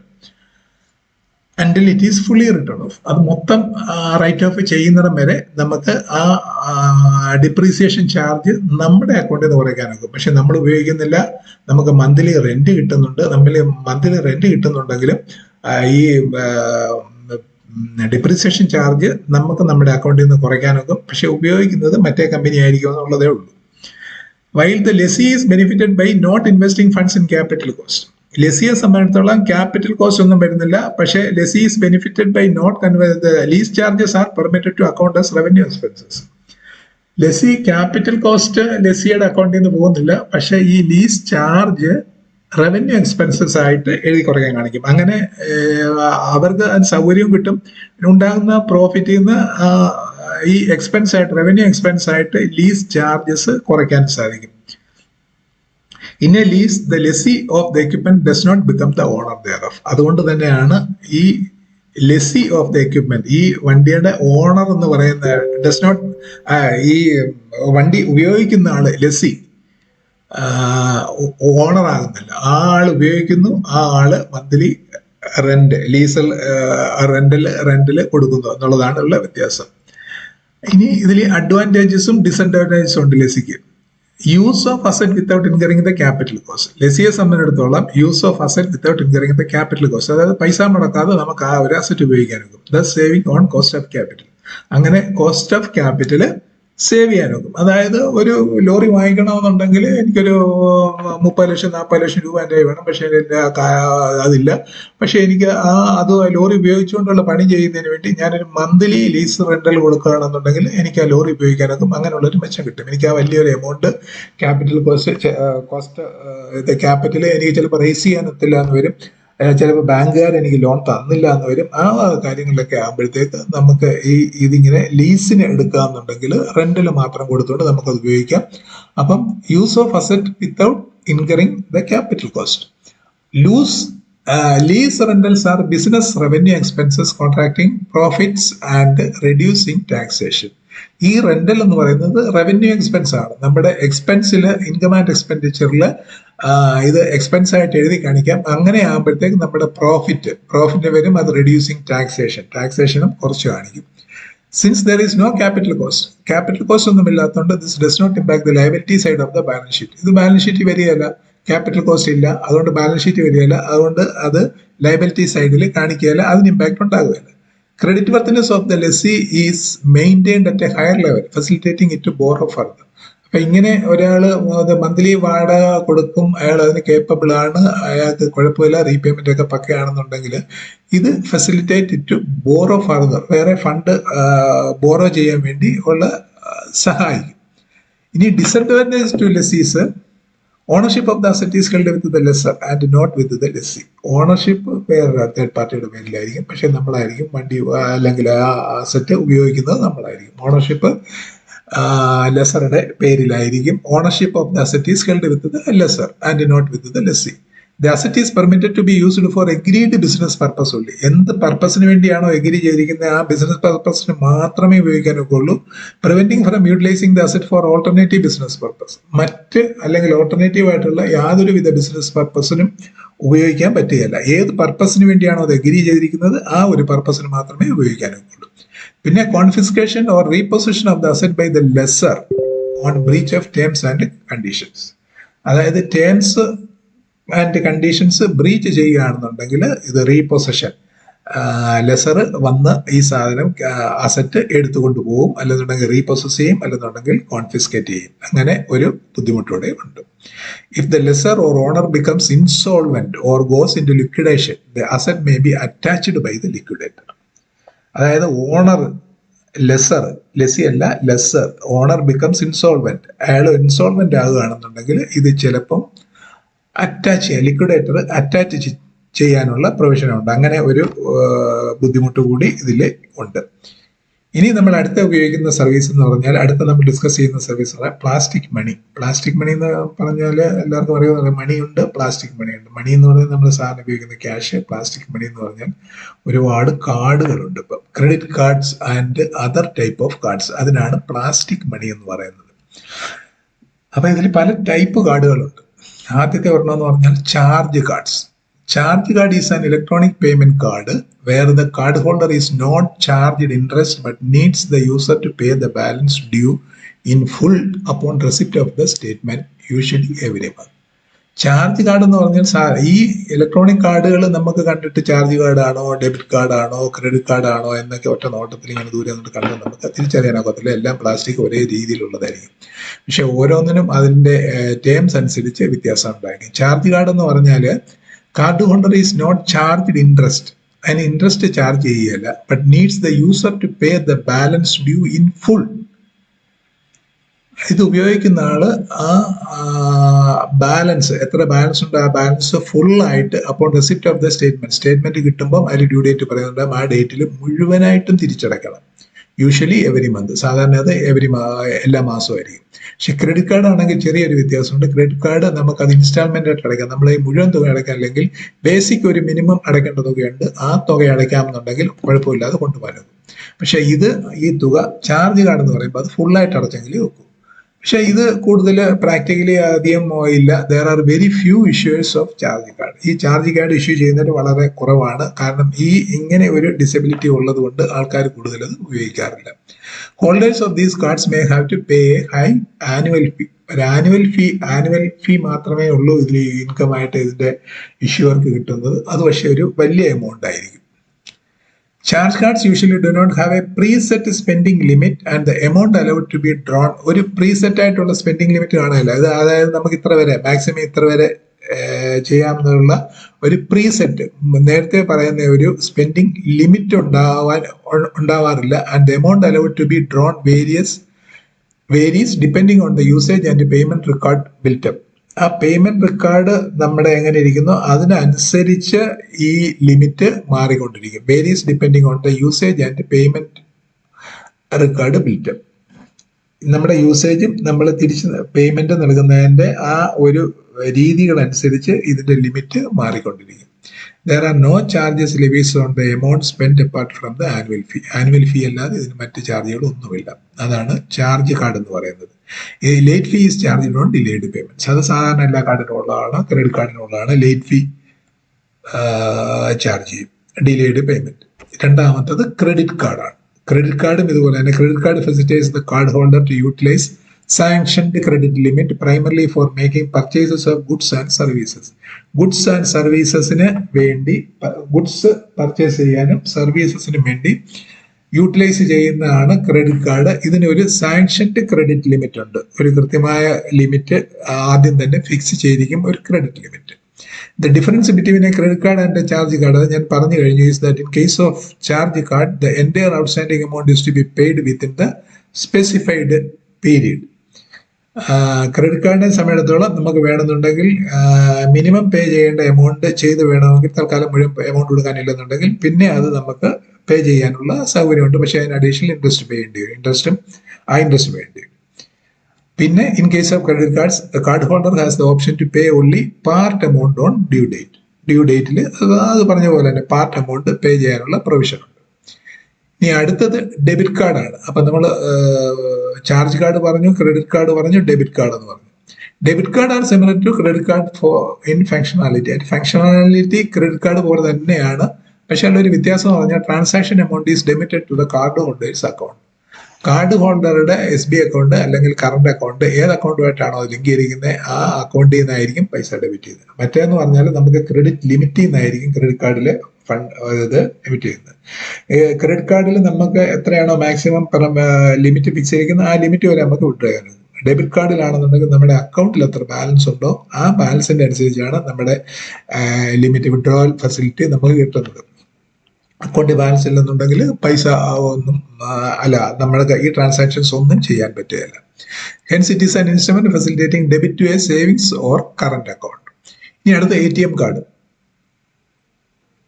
Credit card, debit card, ATM card. These are cards issue to the saving current account holders. ഇത് കറണ്ട് അക്കൗണ്ട് ഹോൾഡേഴ്സിന് അല്ലെങ്കിൽ സേവിംഗ് അക്കൗണ്ട് ഹോൾഡേഴ്സിന് അക്കൗണ്ടിൽ നിന്ന് ക്യാഷ് വിഡ്രോ ചെയ്യാൻ വേണ്ടി ATM കൂടി വിഡ്രോ ചെയ്യാൻ വേണ്ടി കൊടുത്തിരിക്കുന്ന കാർഡുകളാണിത്. Usually debit cards are also used as ATM cards. സാധാരണ ബാങ്കിലെ ഡെബിറ്റ് കാർഡുകൾ ആണ് ATM കാർഡ്സ് ആയിട്ട് നമ്മൾ ഉപയോഗിക്കുന്നത്. അതുകൊണ്ട് ATM കാർഡ് എന്ന് പറയുന്നത് കൊണ്ടുള്ള ഒരു പ്രത്യേകത എന്ന് പറഞ്ഞാൽ ATM-ലും നമുക്ക് ഉപയോഗിക്കാനുണ്ട്. ഡെബിറ്റ് കാർഡ് എന്ന് പറഞ്ഞാൽ എല്ലാ ഡെബിറ്റ് കാർഡും ATM-ൽ ഉപയോഗിക്കാൻ ഒക്കണമെന്നില്ല. പക്ഷേ ATM കാർഡ് എന്ന് പറഞ്ഞാൽ ഡെബിറ്റ് കാർഡിന്റെ എല്ലാ കാര്യങ്ങളും ചെയ്യുകയും ചെയ്യും, ATM-ൽ നമുക്ക് ഉപയോഗിക്കാനൊക്കെയും ചെയ്യും. ഇനി പ്രീപെയ്ഡ് കാർഡ്സ്. പ്രീപെയ്ഡ് കാർഡ്സ് എന്ന് പറഞ്ഞാൽ പ്രീപെയ്ഡ് എന്ന് പറയുന്നത് പോലെ ആദ്യം തന്നെ നമ്മൾ എമൗണ്ട് അടച്ച് ഒരു തുക അടച്ചിട്ട് ആ തുകയ്ക്ക് പറ്റിയ ഒരു കാർഡ് എടുക്കും. ആ ലിമിറ്റിനകത്ത് നിന്നുകൊണ്ട് നമുക്ക് ഇതെല്ലാം വിഡ്രോ ചെയ്യാനാകും. Prepaid cards are loaded with the amount paid by the persons purchasing the card. ഈ കാർഡ് നമ്മൾ പർച്ചേസ് ചെയ്യുന്ന സമയത്ത് എത്രയാണോ നമ്മൾ എമൗണ്ട് അടയ്ക്കുന്നത് ആ എമൗണ്ട് വരെ നമുക്ക് withdraw ചെയ്യാനൊക്കും. These cards can be given to third person. ഇത് ആർക്ക് വേണമെങ്കിലും ഉപയോഗിക്കാനൊക്കും. Third പേഴ്സൺസിന് ഉപയോഗിക്കാനൊക്കും. You can use these for making purchases from merchants. Some cards can also be used for withdrawal. ചില പ്രീപെയ്ഡ് കാർഡ്സ് നമുക്ക് ATM-ൽ നിന്ന് cash എടുക്കാനും ഉപയോഗിക്കാനൊക്കും. അത് ഏത് രീതിയിലാണോ ആ കാർഡ് പ്ലാൻ ചെയ്തിരിക്കുന്നത് അതിനനുസരിച്ചാണ് ചെയ്യുന്നത്. ഇനി അടുത്തത് കോ ബ്രാൻഡഡ് കാർഡ്സ്. കോ ബ്രാൻഡഡ് കാർഡ്സ് എന്ന് പറഞ്ഞാൽ സാധാരണ ബ്രാൻഡ് കോ ബ്രാൻഡഡ് പലരും തമ്മിൽ ബ്രാൻഡ് ചെയ്യുന്ന കാർഡുകളാണ്. ഇതിപ്പം ഒരു ബാങ്കും നമ്മുടെ പെട്രോൾ കമ്പനികൾ ഒരുപാട് പേരുണ്ട്. IOC, ഇന്ത്യൻ ഓയിൽ കോർപ്പറേഷൻ, അങ്ങനെയുള്ള കുറെ പേര് ചേർന്നുകൊണ്ട് അവരുടെ രണ്ടുപേരുടെയും ലോഗോ വെച്ചുകൊണ്ട് അവരത് ബ്രാൻഡഡ് ആയിട്ട് ഇറക്കും. A co branded card is A credit card that retailer of consumer goods. Retailer of consumer goods ഞാനിപ്പോൾ പറഞ്ഞത് Indian oil corporation. Retailer of consumer goods or services issues in partnership with a particular credit card issuer or network. ഏതെങ്കിലും നെറ്റ്വർക്കുമായിട്ട്, അതായത് visa ആയിട്ട് അല്ലെങ്കിൽ master കാർഡുമായിട്ട് അവരുമായിട്ട് arrange ചെയ്തുകൊണ്ട് ഒരു retailer of consumer ഗുഡ്സിനോ അല്ലെങ്കിൽ ഒരു സർവീസസ് കൺസ്യൂമർ സർവീസസ് നടത്തുന്ന ആൾക്കോ കോ ബ്രാൻഡഡ് ആയിട്ട് ചെയ്യാം. ബാങ്കുകാരും ഇങ്ങനെയുള്ള ഫേംസും തമ്മിൽ ചെയ്യാറുണ്ട്. Often bearing the logos of both the credit card company and the retailer. റീറ്റെയിലറുടെയും ക്രെഡിറ്റ് കാർഡ് കമ്പനി, അതായത് ബാങ്കാണോ ആരാണോ ഇഷ്യൂ ചെയ്യുന്നത് അവരുടെയും റീറ്റെയിലറുടെയും കൂടെ ലോഗോ ഇതിലുണ്ടായിരിക്കും. Co branded cards can earn merchandise discounts, points or other rewards when used with the sponsoring merchant. ഈ സ്പോൺസർ ചെയ്യുന്ന മർച്ചന്റിൽ നിന്ന് നമ്മൾ ഇത് പർച്ചേസ് ചെയ്യുമ്പോൾ, അതായത് അവർ ഇത് ഉദ്ദേശിക്കുന്ന പറഞ്ഞാൽ അവർക്ക് മാക്സിമം സെയിൽസ് കിട്ടാൻ വേണ്ടി സഹായിക്കും. ഇങ്ങനെ ഒരു റിവാർഡ് പോയിന്റ് ഉള്ളതുകൊണ്ട് കഴിയുന്നത് നമ്മൾ ആ മർച്ചന്റ് അടുത്ത് പോയായിരിക്കും ഇത് നമ്മൾ ആ സാധനം വാങ്ങിക്കുന്നത്. അയാളുടെ സാധനം ഇതിപ്പോൾ ഇന്ത്യൻ ഓയിൽ കോർപ്പറേഷൻ ആണെന്നുണ്ടെങ്കിൽ ഇന്ത്യൻ ഓയിൽ കോർപ്പറേഷന്റെ പമ്പുകളിൽ പോയി പെട്രോൾ അടിക്കുകയാണെന്നുണ്ടെങ്കിൽ നമുക്കൊരു പോയിന്റ് കിട്ടും അവിടെ. ആ പോയിന്റ് കുറെ കഴിയുമ്പോൾ നമുക്കിത് ഡിസ്കൗണ്ട് ചെയ്തെടുക്കാൻ നോക്കും. അത് വാങ്ങിക്കുന്നതിൽ നമുക്ക് അത്രയും എമൗണ്ട് നമുക്ക് റീഫണ്ടഡ് ആയിട്ട് കിട്ടും. They can also be used anywhere the cards from that network R accepted. ആ നെറ്റ്വർക്കിലുള്ള കാർഡ് അക്സെപ്റ്റ് ചെയ്യുന്നത് എവിടെയൊക്കെ ഉണ്ടോ അവിടെ എല്ലായിടും നമുക്കിത് ഉപയോഗിക്കാനും. അതാണ് കോ ബ്രാൻഡഡ് ക്രെഡിറ്റ് കാർഡ്. ഇനി electronic cards or electronic payment services അതെങ്ങനെയാണ് നടക്കുന്നത് എന്നുള്ളതാണ്. ഇപ്പൊ നമുക്കറിയാം, ആ smart phones have become widely prevalent. Electronic payment instruments have been introduced. ഈ സ്മാർട്ട് ഫോൺസ് കൂടുതലായിട്ട് വന്നപ്പോൾ എല്ലാവരുടെയും കയ്യിൽ സ്മാർട്ട് ഫോൺസ് ആയപ്പോൾ മുതൽ electronic payment instruments have been introduced. അതിലേക്ക് ഇലക്ട്രോണിക് പേയ്മെന്റ് നടത്താനുള്ള സൗകര്യം ഉണ്ടാക്കിയിട്ടുണ്ട്. These instruments can be loaded on the smart phones of the customers like mobile wallet, ഇങ്ങനെയുള്ള കാര്യങ്ങളൊക്കെ ചെയ്തിട്ടുണ്ട്. അതായത് ഈ ഇൻസ്ട്രുമെന്റ്സ് സ്മാർട്ട് ഫോണിൽ ലോഡ് ചെയ്യും, എന്നിട്ട് സ്മാർട്ട് ഫോൺ കാർഡ് പോലെ ഉപയോഗിച്ച് നമുക്ക് പേയ്മെന്റ് നടത്താനും. Various cards are now issued in electronic forms also. അതുപോലെ ഒരുപാട് കാർഡുകളും ഇപ്പോഴും ഇലക്ട്രോണിക് ഫോംസിലാക്കിയിട്ടുണ്ട്. ഇപ്പൊ കാർഡ് ഇല്ലാതെ തന്നെ നമുക്ക് മൊബൈൽ ഉപയോഗിച്ച് ഈ കാർഡ് നമ്പറിൽ കൂടെ നമുക്ക് ട്രാൻസാക്ഷൻ നടത്താനാകും. അതായത് ഇലക്ട്രോണിക് ഫോമിൽ കാർഡുകൾ മൊബൈലിലേക്ക് ഇന്റഗ്രേറ്റ് ചെയ്തിട്ടുണ്ട്. ഇനി നമ്മൾ അടുത്ത വേറൊരു സർവീസാണ് റെമിറ്റൻസ് സർവീസസ് നടത്തുന്നത്. റെമിറ്റൻസ് സർവീസ് പറഞ്ഞാൽ facilitating funds transfer between two persons. നേരത്തെ ബാങ്ക് രണ്ടുപേര് തമ്മിൽ ഫണ്ട് അങ്ങോട്ടും ഇങ്ങോട്ടും ട്രാൻസ്ഫർ ചെയ്യണമെങ്കിൽ നേരത്തെ നമ്മൾ ബാങ്കുകാർ ഉപയോഗിച്ചിരുന്ന മാർഗം എന്ന് പറഞ്ഞാൽ ഡിമാൻഡ് ഡ്രാഫ്റ്റ്, ഡിമാൻഡ് ഡ്രാഫ്റ്റ് കൊടുക്കും. അതായത് ഇവിടെയുള്ള ഒരാൾക്ക്, എറണാകുളത്തുള്ള ഒരാൾക്ക്, ഡൽഹിയിലുള്ള ഒരാൾക്ക് എമൗണ്ട് അയക്കണമെന്നുണ്ടെങ്കിൽ ഡിമാൻഡ് ഡ്രാഫ്റ്റ് എടുത്ത് അയച്ചു കൊടുക്കും. അല്ലെങ്കിൽ ബാങ്കേജ് ചെക്കോ പേ ഓർഡറോ എന്ന് പറഞ്ഞു കഴിഞ്ഞാൽ സാധാരണ അതേ സെന്ററിൽ തന്നെ ബാങ്കിന്റെ പേയ്മെന്റ് നടത്തുന്നതാണ്. അതായത് കസ്റ്റമറുടെ അക്കൗണ്ടിൽ നിന്ന് ഫണ്ട് എടുത്തിട്ട് ഒരു ബാങ്ക് അത് ഓതറൈസ് ചെയ്ത് കൊടുക്കും. എന്നിട്ട് മറ്റുള്ളവർക്ക് അതാകുമ്പോൾ കുറച്ചുകൂടെ വിശ്വസിക്കാം. ചെക്ക് ആണെന്നുണ്ടെങ്കിൽ ചെക്ക് എപ്പോഴും റിട്ടേൺ ചെയ്യാൻ ചാൻസ് ഉണ്ട്. പക്ഷേ പേ ഓർഡറോ ബാങ്കേജ് ചെക്കോ ആണെന്നുണ്ടെങ്കിൽ നമ്മൾ അഡ്വാൻസ് ആയിട്ട് പൈസ ബാങ്ക് കളക്ട് ചെയ്തിട്ട് ഇഷ്യൂ ചെയ്യുന്നതാണ്. അതുകൊണ്ട് അത് റിട്ടേൺ ആവാൻ ചാൻസ് ഇല്ല. പിന്നെ മെയിൽ ട്രാൻസ്ഫർ ഉണ്ടായിരുന്നു. കസ്റ്റമറുടെ അക്കൗണ്ട് ഡെബിറ്റ് ചെയ്ത് മെയിൽ ട്രാൻസ്ഫർ ആയിട്ട് അയച്ചു കൊടുക്കും. പിന്നെ telegraphic transfer, TT, MT, TT, pay order, DD ഇതായിരുന്നു നേരത്തെ ഉണ്ടായിരുന്ന ട്രാൻസ്ഫറിനുള്ള ഫെസിലിറ്റീസ്. പക്ഷേ with the adoption of core banking system CBS വന്നതുകൂടെ ബാങ്ക് ഓപ്പറേഷൻസിൽ വന്നപ്പം these products have become redundant. ഇതിനിപ്പോൾ ഉപയോഗമില്ല. ഇപ്പൊ DD എടുക്കുന്നത് കാണാറില്ല, പേ ഓർഡർ എടുക്കുന്നത് കാണാറില്ല, MT, TT കാര്യങ്ങളൊന്നും ചെയ്യാറില്ല. അതിന് പകരമായിട്ട് വന്നിരിക്കുന്നത് ടെക്നോളജി ഉപയോഗിച്ച് ഈ താഴെ പറയുന്ന കാര്യങ്ങളാണ് വന്നിരിക്കുന്നത്. National electronic fund transfer, NEFT നമുക്ക് ചെയ്യാനും, അതായത് ഇമ്മീഡിയറ്റ് ആയിട്ട് അവിടെ കിട്ടും. Real time gross settlement, RTGS അതുപോലെ റിയൽ ടൈമിൽ പാർട്ടിയുടെ അക്കൗണ്ടിൽ. ഇതിപ്പം എറണാകുളത്തുനിന്ന് ഡൽഹിയിൽ നിന്ന് എറണാകുളത്തേക്ക് അയക്കണമെന്നുണ്ടെങ്കിൽ പണ്ടായിരുന്നുണ്ടെങ്കിൽ DD എടുത്ത് പോസ്റ്റ് ഓഫീസിൽ കൊണ്ടുപോയി അയച്ച് കൊടുക്കണമായിരുന്നു. MT ആണെന്നുണ്ടെങ്കിൽ മെയിൽ ട്രാൻസ്ഫർ ആണ്. അവിടെ ബാങ്കുകാർ അത് പ്രോസസ് ചെയ്ത് മെയിൽ വഴി അയച്ച് അത് എറണാകുളത്ത് വന്നതിന് ശേഷം അക്കൗണ്ടിൽ കിട്ടി. അതിനൊരു കാലതാമസം, ടൈം പീരീഡ് എടുക്കുമായിരുന്നു. പക്ഷെ ഇപ്പോഴെന്ന് പറഞ്ഞാൽ ഇമ്മീഡിയറ്റ് റിയൽ ടൈമിൽ അവിടുന്ന് ഡൽഹിയിൽ നിന്ന് എപ്പോൾ പൈസ അടയ്ക്കുന്നു അതേ സമയത്ത് തന്നെ ഇവിടെ ബാങ്കിലെ അക്കൗണ്ടിലേക്ക് ആ എമൗണ്ട് ക്രെഡിറ്റ് ആവും. പിന്നെ IMPS ഉണ്ട്, immediate payment service, unified payment interface. ഇതെല്ലാം പെട്ടെന്ന് പല രീതിയിൽ ട്രാൻസ്ഫർ ആവുന്നതാണ്. Aadhaar enabled payment service, AEPS, national automated clearing house. ഈ ഓട്ടോമേറ്റഡ് ക്ലിയറിംഗ് ഹൗസ് വഴി, അതായത് അതേ ദിവസം തന്നെ ഇപ്പം ഒരു ചെക്ക് കൊടുത്തു കഴിഞ്ഞാൽ ക്ലിയർ ആയി കിട്ടുന്നുണ്ട്. കൊടുക്കുന്നുണ്ട്. പണ്ടായിരുന്നുണ്ടെങ്കിൽ ക്ലിയറിംഗിൽ പോയി അവിടെ പോയി ആ ബാങ്കിൽ ചെന്ന് ക്ലിയർ ചെയ്ത് തിരിച്ച് ഫണ്ട് വരുന്ന താമസമുണ്ട്. പക്ഷെ ഇന്ന് അതേ ദിവസം തന്നെ ഫണ്ട് അക്കൗണ്ടിൽ ക്രെഡിറ്റ് ആവുന്നതിനുള്ള പ്രൊവിഷൻ ഉണ്ട്. അതാണ് നാഷണൽ ഓട്ടോമേറ്റഡ് ക്ലിയറിംഗ് ഹൗസ്. ഇതാണ് റെമിറ്റൻസ് സർവീസിലുള്ളത്. ഇനി ഇത് കൂടാതെ ബാങ്ക് നടത്തുന്ന വേറെ സർവീസ് ആണ് ഗവൺമെന്റ് സ്കീംസ്. ബാങ്ക് കൊടുക്കുന്നുണ്ട്. Bank serve as the distribution points for several government schemes that are aimed at financial inclusion and also providing safe avenues of investment to the common man. സാധാരണക്കാർക്ക് വേണ്ടി financial ഇൻക്ലൂഷന്റെ പാർട്ടായിട്ട് government ചെയ്യുന്ന കുറെ government schemes ഉണ്ട്. അത് distribute ചെയ്യുന്നുണ്ട്. ഓരോ distribution point ആയിട്ട് ബാങ്കുകാർ വർക്ക് ചെയ്യുന്നുണ്ട്. These products provide commission income to banks. ഇത് ചെയ്യുന്നത് കൊണ്ട് ബാങ്കിന് കമ്മീഷൻ കിട്ടുന്നുണ്ട്. apart from facilitating them to cater to various needs of their customers under one roof. കസ്റ്റമറെ സർവേ ചെയ്യുന്ന കൂടാതെ ഇവർക്ക് ഇതിന്റെ കമ്മീഷൻ കിട്ടുന്നുണ്ട് ബാങ്കിന്. അപ്പൊ അങ്ങനെയുള്ള കുറെ സ്കീംസ് ആണ് public provident fund PPF, national pension scheme NPS, capital gains account scheme 1988 CGIS എന്ന് പറയും, senior citizen saving scheme SCSS. ഇതെല്ലാം ഗവൺമെന്റ് സ്കീംസ് ആണ്. അപ്പം ഒരു സ്കീം തന്നിട്ട് ഇത് ഗവൺമെന്റ് സ്കീമാണോ അല്ലെങ്കിൽ ഏതെങ്കിലും ഗവൺമെന്റ് സ്കീമിന്റെ പേര്, അല്ലെങ്കിൽ ഒരു 4 സ്കീം തന്നിട്ട് ഇതിലെ ഗവൺമെന്റ് സ്കീം അല്ലാത്തത് ഏതാണ്, അല്ലെങ്കിൽ ഇത് ഏതാണ് ഗവൺമെന്റ് സ്കീം, അങ്ങനെയുള്ള ചോദ്യങ്ങളൊക്കെ വരാം. Sukanya Samriddhi account scheme 2019, RBI bonds, gold monetisation scheme 2015, sovereign gold bond scheme SGB, nominated agency for gold imports, Atal pension Yojana, stand up India scheme, Pradhan Mantri Jan Dhan Yojana PMJDY, Pradhan Mantri Vaya Vandana Yojana PMVVY, Pradhan Mantri Suraksha Bima Yojana PMSBY. ഇങ്ങനെയുള്ള ഗവൺമെന്റ് സ്കീംസ് എല്ലാം ഡിസ്ട്രിബ്യൂഷൻ പോയിന്റ്സ് ആയിട്ട് ബാങ്കുകൾ വർക്ക് ചെയ്യുന്നുണ്ട്.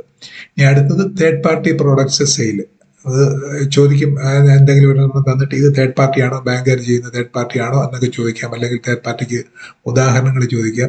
Third party sales എന്ന് പറഞ്ഞാൽ ബാങ്കിലില്ലാത്ത with a view to showcase one stop services. അതായത് നമ്മൾ ഒരു ഇതിപ്പോ ലുലു മാളിൽ ചെല്ലുകയാണെന്നുണ്ടെങ്കിൽ നമുക്ക് ഒരുവിധപ്പെട്ട എല്ലാ സാധനങ്ങളും, സാധാരണ ഒരു പലചരക്കടയിൽ ചെല്ലുന്ന ഒരു പ്രൊവിഷൻ സ്റ്റോറിൽ ചെല്ലുമ്പോൾ നമുക്ക് കിട്ടുന്നതിനേക്കാൾ കൂടുതൽ വേണ്ടുന്ന ഒരുപാട് സാധനങ്ങൾ വൺ സ്റ്റോപ്പ് സർവീസ് ആയിട്ട് നമുക്ക് ലുലു മാളിൽ കിട്ടും. അവിടെ ചെല്ലാമെന്നുണ്ടെങ്കിൽ നമുക്ക് വേണ്ടുന്ന, ഒരു മനുഷ്യന് വേണ്ടുന്ന ഒരുവിധം എല്ലാ കാര്യങ്ങളും അവിടെ അവരെ അറേഞ്ച് ചെയ്ത് വെച്ചിട്ടുണ്ട്.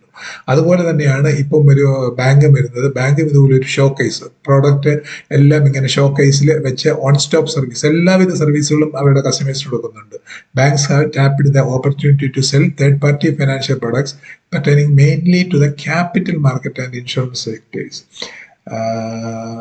ലുലു മാൾ നടത്തുന്ന മറ്റേ മനുഷ്യന്റെ ദൈനംദിന ആവശ്യങ്ങൾക്കുള്ള സാധനങ്ങളാണെന്നുണ്ടെങ്കിൽ ബാങ്ക് ചെയ്യുന്ന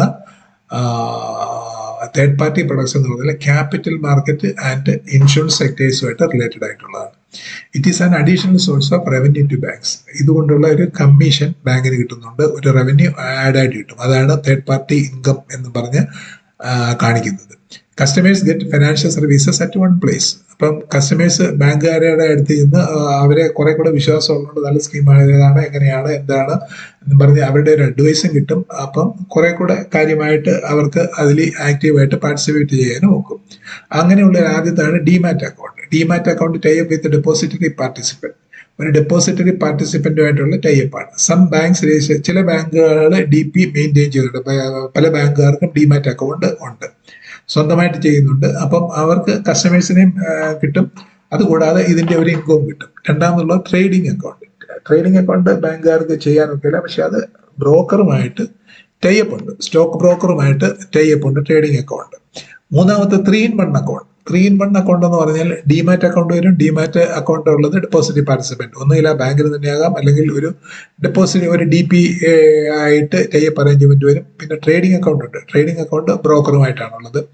ബ്രോക്കറുമായിട്ട് അങ്ങനെ ഒരു അക്കൗണ്ട് രണ്ടാമത്തെ ആള്. മൂന്നാമത്തത് സേവിങ്സ് ഓർ കറണ്ട് അക്കൗണ്ട്, അത് ബാങ്ക് തന്നെയാണ്. അപ്പം demat account, trading account, saving or current account, അങ്ങനെ 3-in-1 അക്കൗണ്ട് അങ്ങനെയുള്ള ഒരു സർവീസും കൂടി ചെയ്തു കൊടുക്കുന്നുണ്ട്. ഇതിന്റെ മൂന്നിന്റെയും ചാർജസും സർവീസ് ചാർജസും അങ്ങനെയുള്ള ഒരു തേർഡ് പാർട്ടി ഇൻകം കിട്ടുന്നുണ്ട്. പിന്നെ ഉള്ളത് മ്യൂച്വൽ ഫണ്ട്സ് ആണ്. Tie up with various mutual fund companies. Mutual fund കമ്പനികൾ ഒരുപാട് മ്യൂച്വൽ ഫണ്ട് കമ്പനികളുമായിട്ട് ടൈപ്പ് ഉണ്ട്. അതിനും ഇതുപോലെ കമ്മീഷൻ ഏൺ ചെയ്യാനൊക്കും. പിന്നെ life insurance policies type with a life insurance company. ഇങ്ങനെയുള്ള കമ്പനികളുമായിട്ട് അവരുടെ various products insurance product sell ചെയ്ത് കൊടുക്കാനൊക്കും. കാരണം കസ്റ്റമർ ബേസ് ഒരുപാടുള്ളതുകൊണ്ട് കസ്റ്റമേഴ്സിന് ഇത് കൊടുത്ത് ബാങ്കിന് ഇൻകം ഉണ്ടാക്കാനൊക്കും. പിന്നെ health insurance policy type with health insurance policy company. Health ഇൻഷുറൻസും ഉണ്ട്, ലൈഫ് ഇൻഷുറൻസും ഉണ്ട്. ഇത് രണ്ട് രീതിയിലും ബാങ്കുകാരുമായിട്ട് ടൈപ്പ് ചെയ്യുന്നുണ്ട്. അതിന്റെ പേരിലും ഇൻകം കിട്ടുന്നുണ്ട്. പിന്നെ vehicle insurance, life insurance, health insurance, vehicle insurance, house insurance etcetera type with general insurance company. അപ്പം ലൈഫ് ഇൻഷുറൻസ് കമ്പനി ഉണ്ട്, ഹെൽത്ത് ഇൻഷുറൻസ് കമ്പനി ഉണ്ട്, ജനറൽ ഇൻഷുറൻസ് കമ്പനി ഉണ്ട്. ഇവരുമായിട്ട് എല്ലാം ടൈപ്പ് ഉണ്ട്. അങ്ങനെ ഈ വക രീതിയിലുള്ള ക്യാപിറ്റൽ ഇൻഷുറൻസ് സെക്ടേഴ്സുമായിട്ടും മുകളിൽ പറഞ്ഞ demat account, trading account, 3-in-1 account, mutual fund ഇങ്ങനെയുള്ള ക്യാപിറ്റൽ മാർക്കറ്റ് ഡീലേഴ്സുമായിട്ടും ട്രാൻസാക്ഷൻ നടത്താൻ പറ്റും. പിന്നെ അടുത്തുള്ളവരാണ് safe custody or trusteeship services. പബ്ലിക്കിനെ സംബന്ധിച്ചിടത്തോളം ബാങ്ക് എന്ന് പറഞ്ഞാൽ വളരെ ട്രസ്റ്റ് ചെയ്യുന്ന ഒരു ഇൻസ്റ്റിറ്റ്യൂഷനാണ്. അതായത് ബാങ്കിങ് ട്രാൻസാക്ഷൻ എല്ലാം നടക്കുന്നത് in good faith and without negligence ആണ്. അതുകൊണ്ട് കളിപ്പ് പറ്റുകയില്ല, അല്ലെങ്കിൽ ആരും ചീറ്റ് ചെയ്യുകയില്ല, അങ്ങനെ ഒരു വിശ്വാസം കസ്റ്റമർക്കുണ്ട്.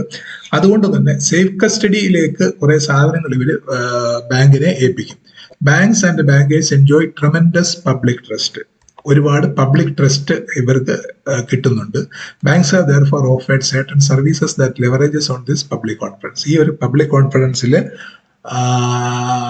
അതിന്റെ ബെനിഫിറ്റ് എടുത്തുകൊണ്ട് കുറെ പ്രോഡക്റ്റ് ബാങ്കുകാർ വെച്ചിട്ടുണ്ട്. അതിലൊന്നാണ് safe custody of articles, documents etcetera. നമുക്കിപ്പോൾ എന്തെങ്കിലും സേഫ് കസ്റ്റഡിക്കായിട്ട് കുറെ വാല്യുബിൾസോ അല്ലെന്നുണ്ടെങ്കിൽ നമുക്ക് ഡോക്യുമെന്റ്സോ എല്ലാം വേണമെന്നുണ്ടെങ്കിൽ ബാങ്കിൽ കൊണ്ടുകൊടുത്ത് സേഫ് കസ്റ്റഡി ആയിട്ട് വാങ്ങിക്കാനൊക്കും. Valuable articles, documents are given for the custody of banks for safe keeping. അതിനൊരു ചാർജ് ഉണ്ട് എന്നുള്ളതേ ഉള്ളൂ. Hiring out safe deposit lockers, ലോക്കറിൽ നമ്മുടെ വാല്യുബിൾസ്, സ്വർണം, പിന്നെ ഡോക്യുമെന്റ്സ് ഇവ കാര്യങ്ങളെല്ലാം വിശ്വാസത്തോടെ കൊണ്ടുവെക്കാനാണ്. Banks hire out safe deposit lockers for safe keeping of valuables, ornaments, gold, documents etcetera. അടുത്തത് എസ്ക്രോ അക്കൗണ്ട് ഉണ്ട്. എസ്ക്രോ അക്കൗണ്ട് എന്ന് പറഞ്ഞാൽ such accounts are used when a party wants to exercise some control on the use of the funds received in the account. ഇത് സാധാരണ ബിൽഡേഴ്സിന്റെ ഒക്കെ അക്കൗണ്ടാണ്. ബിൽഡർക്ക് ഒരു project complete ചെയ്യാൻ വേണ്ടി വരുന്ന ഫണ്ട് എസ്ക്രോ അക്കൗണ്ടിൽ ഇടണമെന്നുണ്ട്. കാരണം അതിൽ നിന്ന് വേറെ ഒരു കാര്യത്തിനും ഉപയോഗിക്കാനൊക്കെ ഇല്ല. ഇതിന്റെ ഒരു പർപ്പസിന് വേണ്ടി മാത്രമാണുള്ളൂ. പക്ഷെ അത് മോണിറ്റർ ചെയ്യുന്നത് ബാങ്ക് ആയിരിക്കും. Account in the name of another party, അത് ബിൽഡേഴ്സ് അക്കൗണ്ട്. അതാണ് എസ്ക്രോ അക്കൗണ്ട് എന്ന് പറയുന്നത്. പിന്നെ അതുപോലെ escrow services four document. There are situations when certain parties to a transaction want to have joint control of a document until certain conditions are fulfilled. അത് ഈ bill ഒക്കെ എഴുതുന്നവരുടെ കേസിലാണ് അങ്ങനെ വരുന്നത്. പിന്നെ trusteeship. Banks offer trusteeship services for handling of certain funds or assets. അങ്ങനെ ഒരു ട്രസ്റ്റിയായിട്ട് ആക്ട് ചെയ്യും. മറ്റേടത്ത് എസ്ക്രോയിലും അതുപോലെ ഒരു ജോയിന്റ് കൺട്രോൾ എക്സർസൈസ് ചെയ്യും. എസ്ക്രോ അക്കൗണ്ടിലും അതുപോലെ എസ്ക്രോ സർവീസ് ഫോർ ഡോക്യുമെന്റ്സിലും ജോയിന്റ് കൺട്രോൾ എക്സർസൈസ് ചെയ്യും. പിന്നെ എക്സിക്യൂട്ടർഷിപ്പ് എന്ന് പറഞ്ഞാൽ ബില്ല് എക്സിക്യൂട്ട് ചെയ്യുക, അങ്ങനെയുള്ള കാര്യങ്ങൾ, ഓരോരോ കാര്യങ്ങൾ എക്സിക്യൂട്ട് ചെയ്യുന്നതിന് അതിന്റെ ഒരു സർവീസും ഓഫർ ചെയ്യുന്നുണ്ട്. Offer the service of executorship for the bills made by their customers. ഇത്രയാണ് കാര്യങ്ങളുള്ളത്. If you feel the contents are relevant, please like, comment, share and subscribe for more videos on banking. Thank you.